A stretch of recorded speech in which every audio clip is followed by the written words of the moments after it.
नमस्कार दोस्तों, मैं हूं मुक्ता दीक्षित एस्ट्रोलॉजर। आज वीडियो की श्रृंखला में जो है अगला वीडियो जो है दुर्गा सप्तशती का अनुष्ठान करने से क्या होता है, क्या सारी मनोकामनाएं पूरी होती हैं, क्या बड़े बड़े विघ्न, संकट, कष्ट, रोग, बीमारी, शत्रुओं का नाश, ये सारी चीज़ें होती हैं।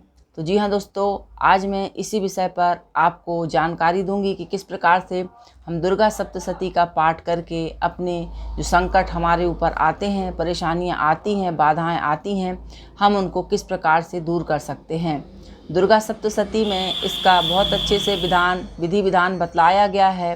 तो जो भी व्यक्ति नियम पूर्वक विधि विधान करते हुए जो है दुर्गा सप्तशती का पाठ करते हैं, और यदि आप किसी खास परेशानी से परेशान हैं तो उसके लिए किन किन पाठों का आप निरंतर पाठ कर सकते हैं, जिससे कि आपकी जो मनोकामनाएं हैं वे पूरी हो सकें।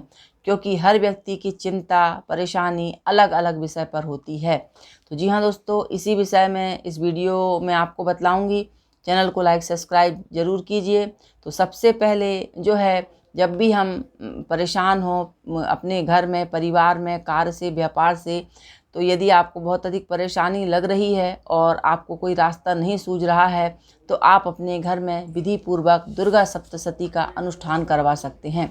और इस अनुष्ठान को पूर्ण करवाने के बाद आपकी जो भी मनोकामना है, उसके लिए जिस भी अध्याय का वर्णन दिया जाता है, उस अध्याय का आप निरंतर पाठ कर सकते हैं। तो सबसे पहले मैं आपको बतलाऊंगी कि माता जो रहती हैं सारे संकटों को दूर करती हैं। भगवती ने बतलाया है कि जो भी मेरे 100 नामों का पाठ करता है और कवच का पाठ करता है, वह कहीं पर भी हो मुझे बुलाता है, मैं किसी भी रूप में आकर के मदद ज़रूर करती हूँ।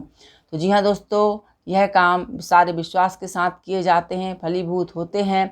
संकल्प के साथ ही हमें पाठ करना चाहिए।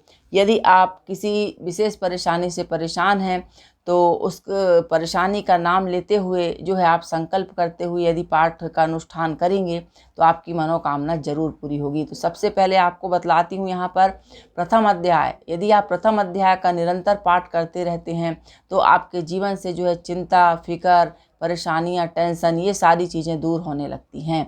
और अगला द्वितीय अध्याय जो है, दूसरा अध्याय का पाठ करने से कोर्ट कचहरी मुकदमा यदि आप पे चल रहा है, आरोप लगे हैं, परेशान हैं, तो द्वितीय अध्याय का पाठ करने से आपको जो है सफलता की प्राप्ति होगी। यदि हम तीसरे अध्याय का पाठ करते हैं, यदि आपके शत्रु बहुत अधिक बढ़ गए हैं, तो शत्रुओं के नाश के लिए जो है तृतीय अध्याय का आप पाठ करेंगे, इससे आपको लाभ मिलेगा।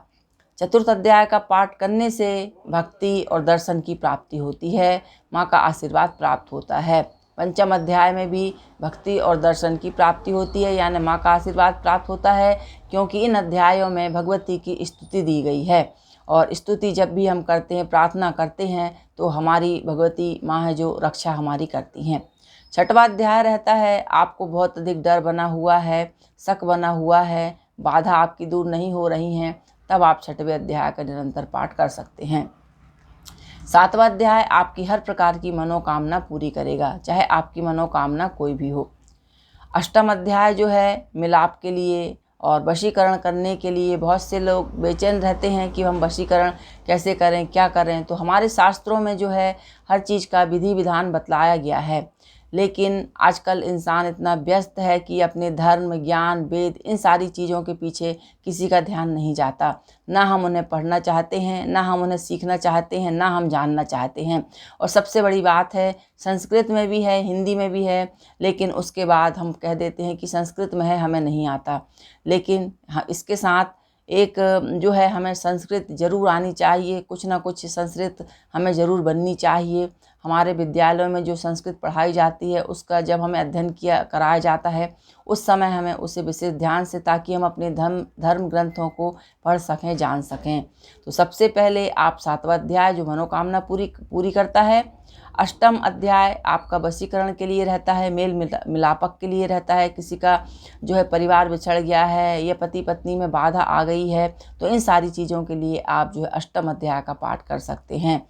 और नौवां अध्याय जो रहता है, कोई व्यक्ति गुम गया है, उसकी आपको पता नहीं चल रहा, खबर नहीं चल रही है, खबर नहीं मिल रही है उसकी आपको, और हर प्रकार की कामना को पूरी करता है।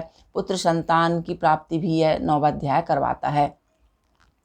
और 10वां अध्याय भी जो है पुत्र की कामना को पूरी करता है और हर प्रकार की समस्याओं को जो है दूर करता है। अगला हम देखते हैं कि आपका आता है 11वां अध्याय, जो रहता है व्यापार में वृद्धि करता है, सुख संपत्ति को प्रदान करता है। 12वां अध्याय जो रहता है मान सम्मान और लाभ की प्राप्ति करवाता है।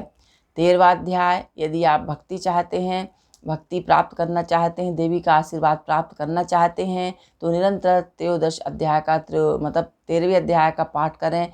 इससे जो है आपको भगवती के जो है सानिध्य की प्राप्ति होती है। माँ आपकी मनोकामनाएं पूरी करती हैं। जी हाँ दोस्तों, यह बहुत ही खास जानकारी थी। बहुत से लोगों ने इसके बारे में जो है मैसेज किया था व्हाट्सएप में, और इसी के अनुसार मैं आपको ये जानकारी दी गई है। आप अपनी मनोकामना पूर्ति कर सकते हैं। वीडियो अच्छी लगे लाइक शेयर सब्सक्राइब जरूर कीजिए। धन्यवाद, नमस्कार।